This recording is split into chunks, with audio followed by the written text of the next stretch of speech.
And we're going to talk a little bit about illegal immigration, another law and order subject. I spoke about this on my show to Sheriff Joe. Do you know Sheriff Joe? Yeah! I love Sheriff Joe. He's one of America's great characters. And they're always trying to get him. Why? Because his shit works. Because he's effective and they hate it. So what's the latest thing today is they're trying to, some activist judge is trying to get him on racial discrimination because he suggested that if police reports say that Hispanics commit 80% of crime, it might be a good idea to stop Hispanics, on the basis that if you get a police report saying a Mercedes was speeding away at the scene of the crime, you don't go and start stopping BMWs and Fords. That, in the liberal mind, is racist. I think even those of us who've seen episodes of CSI know it's actually just called policing. One of the major law and order problems we have in America is a group that the social justice cancer types love to support, illegal aliens. They're their favorite people. There are at least 11.3 million illegals in America. Pew Research says that's probably much higher. Only Daddy really knows the answer. I mean, he knows it. Daddy, who knows all things, knows the answer. We have no idea the true number. Why? Because they don't like to be counted. So they don't reply to censuses. These irritating illegal immigrants just won't fill out the form. About 30% of immigrants come here illegally. That's the Center for Immigration Studies. Half illegals are Mexicans, which is declining, but the slack is being picked up by Central and South Americans. As Mexico gets richer, people from further down the south kind of try to make it through Mexico. 6 states account for 60% of illegal immigrants: California, Texas, Florida, New York, New Jersey, Illinois. That's also from Pew. When I walked in, you didn't think you were going to learn things today, did you? Illegals make up 5% of the American workforce. Interesting, 5%. 1 in 20 people working is illegal. Who do you think suffers from that the most? Working class people, blacks, Hispanics, people who came here legally, people who don't have a lot of money, who are here legally and who want to work and want to get by. And of course the white working classes, which only really Donald Trump has bothered to speak to in the last 45 years of conservative politics, so you can thank him for that. In a country where labor force participation has gone down the entire time Obama has been in office, bringing in unskilled labor possibly isn't the answer. The dirty little secret about illegal alien workers is that the jobs they take hurt black Americans and legal Hispanics much worse than anyone else. Illegals aren't taking computer engineering jobs away from whites. They're not going to threaten you guys. But they do hurt black people. Again, Black Lives Matter somehow omits to mention this stuff. These issues were brought up to Congressional Black Congress by a black attorney, a member of the Civil Rights Commission, Peter Kirsanow. Nobody listened. We'll get to more immigration stuff, I think, later, because I want to wrap up. I've been going on. What I want to take away, what we should take away from all of this is that there's a simple answer to all this, and it's proactive policing.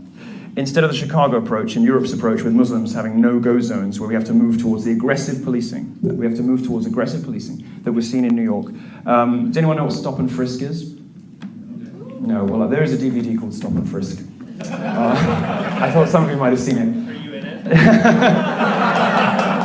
I was younger and I needed the money. Stop and Frisk was a natural extension of the Rudy Giuliani era of policing. Rudy Giuliani, who is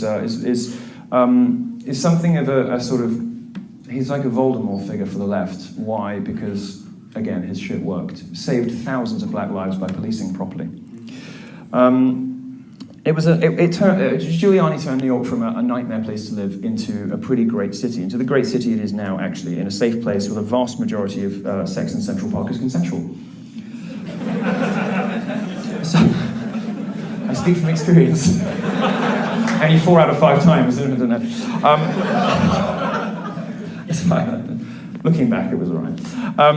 Stop and frisk is a brief stop and questioning of a suspicious person who might have been involved in a crime or might be about to commit a crime. New York cops in the city's worst neighborhoods actively stopped upwards of 500,000 people a year at the height of the program, around 88% of which went on their way with no issue.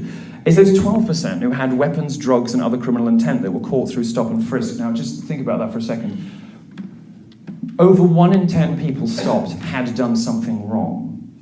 Over 10%, 12%. That's pretty good, isn't it? That's like a pretty good program. You think, yeah, that's probably quite a good use of police time. Yeah, it's racist. Social justice types hate it because the vast majority of stops are black and Latino men, but New York is heavily black and Latino. And newsflash, black and Latinos are the ones committing crimes in black and Latino neighborhoods. Liberal Mayor Bill de Blasio has drastically slashed stop and frisks from more than 500,000 or more a year to just over 20,000. In cities where police are afraid to interact with people because of their skin color, they cannot effectively do their job. They can't save lives.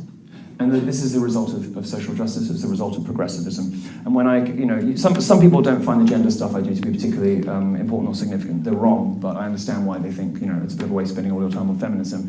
I've come here today to talk to you about a different dimension of social justice, a different dimension of far-left progressivism that is more starkly and more obviously poisonous, more starkly and more obviously, yes, cancerous. Because this is another natural extension of the kind of philosophy that pits men against women. Social justice pits blacks against whites, Hispanics against blacks, whites against Hispanics. And it does it in some of the ways I've described. Interestingly, Rudy Giuliani's spoken very favorably about Donald Trump, as has Sheriff Joe. So if you're in any doubt about the presidential candidate most likely to restore law and order to America, I think you have your clue there. I would encourage you most of the people understand how police evangelize as best you can this next election, because the future of your nation is at stake. And without a strong and free America, the rest of the world is screwed. We need you. So don't be dumb.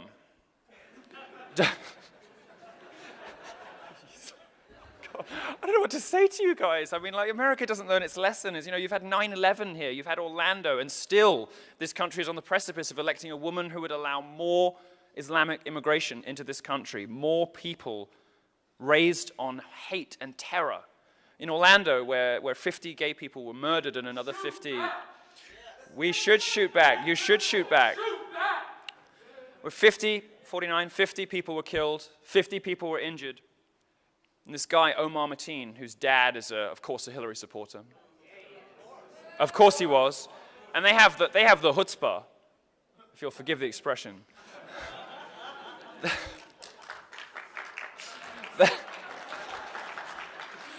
They have the chutzpah to put the guy behind her at a rally. You think they didn't know that? You think they didn't know who he was? Are you kidding me? They're laughing at you. These people are laughing at you, and they're laughing at you as they radically redraw the conceptual and geographic boundaries of the country that belongs to you, that you live in, that you love, and that it has proven itself the greatest country in the history of human civilization. You've got to stay free. You've got to stay strong. And you also got to vote in your own best interests. Most of the people here haven't really felt the full economic force of globalism and globalization yet, but you will.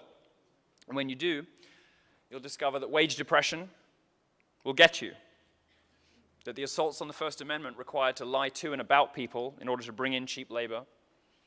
The left wants to do it because they just import voters, You grant amnesty to 11 million illegals, the Republicans will never get in again. The right, establishment GOP.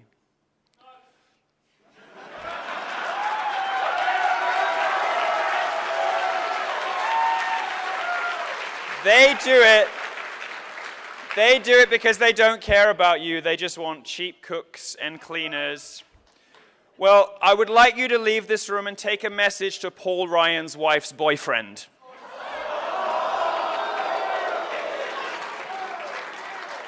And that message should be, you got to stand behind Daddy. You got to get behind Donald Trump, because if you don't, this country will never, ever forgive you. And neither, by the way, will the rest of the world. If you allow America to change in the way that it is about to, if you allow Hillary Clinton to elect 4 Supreme Court justices, your freedom of speech is gone. Your guns are gone.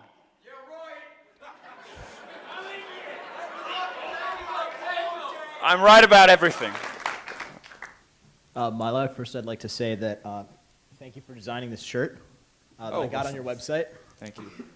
And before I ask my question, I'd like to preface it by saying that I believe Ronald Reagan said that when we disagree with people, most of the time they're 80% our friend and not 20% our enemy. Mm-hmm. So I'd like to, having said that, I'd like to ask, as someone who is a conservative who believes that conservative principles are important and that we should rah-rah ideas and not people, yes. For me, someone personally who cannot vote for Trump, and I apologize for those, you can call me a cuck-servative all you want.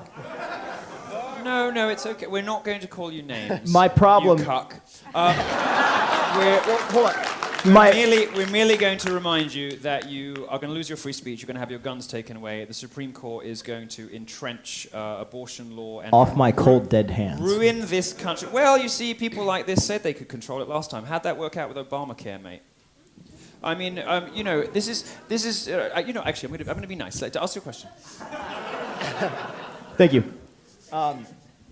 So I guess my question is as someone who considers himself a conservative, and for the record, I'm voting for Evan McMullin.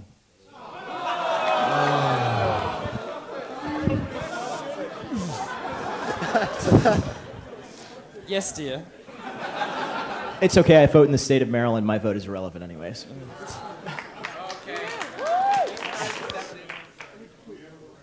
How can I, as a young person, help out the conservative cause after Donald Trump? Unfortunately, and I like to say this as blunt as possible, I firmly believe he's going to lose by 12 or more. How can we, as young people, work to develop the conservative movement so that in 4 years, when we put basically Dorothy with a bucket of water up to beat Hillary, how can we educate more young people who are going to be coming up in the next cycle?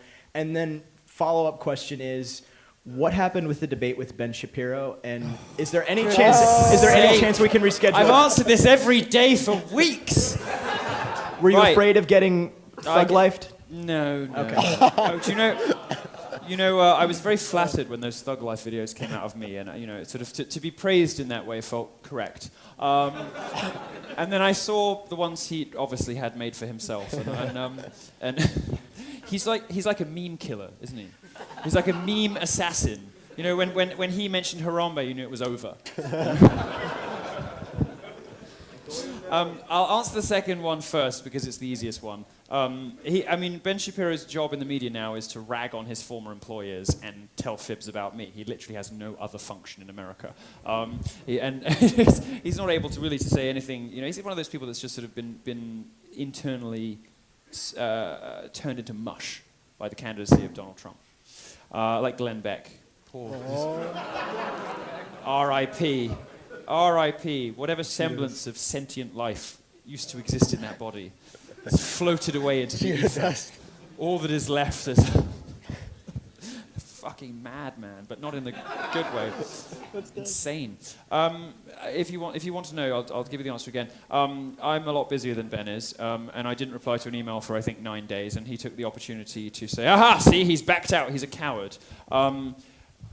People charging the stage, snatching mics and taking swings for me don't scare me. University officials who are trying to bankrupt my tour by imposing 10 grand security fees don't scare me. Feminists sending dead animals through my letterbox don't scare me. Ben Shapiro doesn't scare me. I would perfectly happy to do a debate with him any day of the week, but he has now taken the position that I'm whatever. Give me a fucking break. Also, of course, I prefer to debate people of a similar stature, and I've taken his audience and his careers over. Shame. On your first question, which I've now forgotten, and I'm going to talk for a little while I remember. Oh yes, what can young people do? Well, I'm going to give you some tough love. You could have done it this election, you chose not to. You could have picked a winner. You could have chosen somebody, you might not have liked him personally, but you could have chosen somebody who was going to uphold the First and Second Amendments and appoint good people to the Supreme Court, which he obviously was. He obviously took a lot of advice on that list. I can't think of a single prominent Republican who had a bad thing to say about his Supreme Court nominee list. You could have voted for him, but instead you are contributing to Hillary Clinton joining the White House. I don't think you have any right to call yourself a conservative. I don't much care to give you advice after this election. I hope you never vote again.